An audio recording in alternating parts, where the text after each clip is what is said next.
Hello everyone and welcome back to my channel, Super Mario Fan 85. In this video I'm going to talk about why Chapter 3 of Paper Mario The Thousand Year Door is my favorite chapter in that game. Also in this video I'm going to be discussing or talking about spoilers from Paper Mario The Thousand Year Door. So if you do not want to hear any spoilers from that game, please stop watching this video now.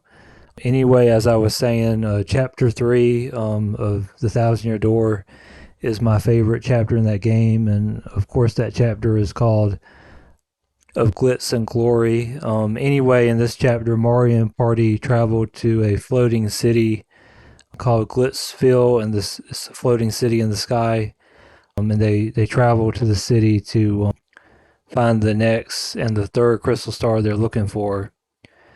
And in the city, there's the main attraction is a fighting ring called the Glitz Pit, where people fight each other in a ring. And when they go in there, they see that the champion Rock Hawk, that he has the crystal star on his belt. So they decide to join the Glitz Pit as fighters and fight their way up through the ranks so they can take on the champion and get the belt, get the crystal star. And there's minor league and a major league, and then they go and sign up for the Glitz Pit with Mr. Gruppa, who is the promoter of the Glitz Pit, and he gives Mario the stage name the Great Gonzalez. Anyway, one of the reasons I like this chapter is I like the fights in the Glitz Pit arena. They're a lot of fun. You get to fight different opponents like King K, Bandy Andy, Koopinator, and of course Rock Hawk himself, the champ. And also each battle has different conditions you have to meet. Like some battles you can't use your partner, some battles you can't jump or use your hammer or use a special move, stuff like that. Also, even speaking of the fighters, at one point you have to even fight Bowser himself, where after finishing a fight, Bowser comes in there having learned that you're in Glitzville and tries to defeat you in front of the live audience. And of course Mario beats him again.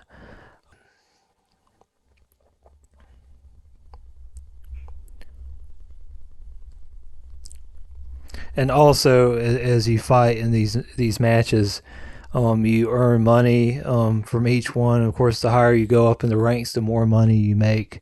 Of course, you don't make a lot of money, in the minor league. Next, I want to talk about, or another reason I like this chapter is the story. Partway through the chapter, you find out that some of the fighters are going missing. And you also find out that the star on the champ's belt is a fake. So then it becomes a mystery. You're trying to find out like who's behind these disappearances, and also you start getting emails from this person named X, which is helping you uncover what's going on. But then you start getting these threatening messages from somebody else threatening you and telling you to stop or else. Anyway, when I first played this game, like I thought the champion Rock Hawk was the one behind these disappearances and behind the email threats to Mario. Now he did send like a couple of those threats was him, but the rest was somebody else. But I thought it was him, but the twist is it wasn't him, but it was actually the promoter of the Glitz Pit, Mr. Gruppa, which before this, Mr. Gruppa, seemed to be a nice and polite, person. And anyway, it turns out he's the one behind the fighters, disappearing and behind the other, email threats. And it turns out that he has a machine that underneath the arena that comes out when no one's around, and he uses it to suck the power out of the fighters that he kidnapped and transfer it to him. And then also Miss Jolene, who is the manager of the Glitz Pit, and Mr. Grappa's secretary. It turns out that she was the ex-person who was emailing you, and that she was trying to find out what happened to her long-lost brother, who used to be champ before Rawkhawk, Prince Mush, who was another fighter that Grappa had captured, and he comes out of the machine after, your final fight, with Grappa at the end of the chapter. But anyways, I really liked that, the twist of, Mr. Grappa being the main villain in this chapter, like, because he seemed, like he was a good guy, and, he was nice and polite, and then he turns out, to be the bad guy. So I really liked that, the mystery of this chapter, and and the twist of Grappa being the villain. And also I thought the boss fight at the end with Mr. Grappa was also really good. I enjoyed the fight with him at the end. And also, I think this chapter is also like a unique chapter, in the game, different from the other ones, which I enjoyed the other chapters too.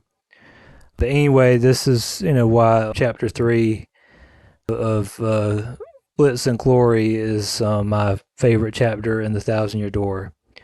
But anyway, thank you all again for watching my channel, and also feel free to let me know in the comments what y'all think of chapter 3 of the Thousand Year Door. Also, if you like my content, please be sure to like and subscribe to my channel. But anyway, thank you all again for watching, and y'all have a great day.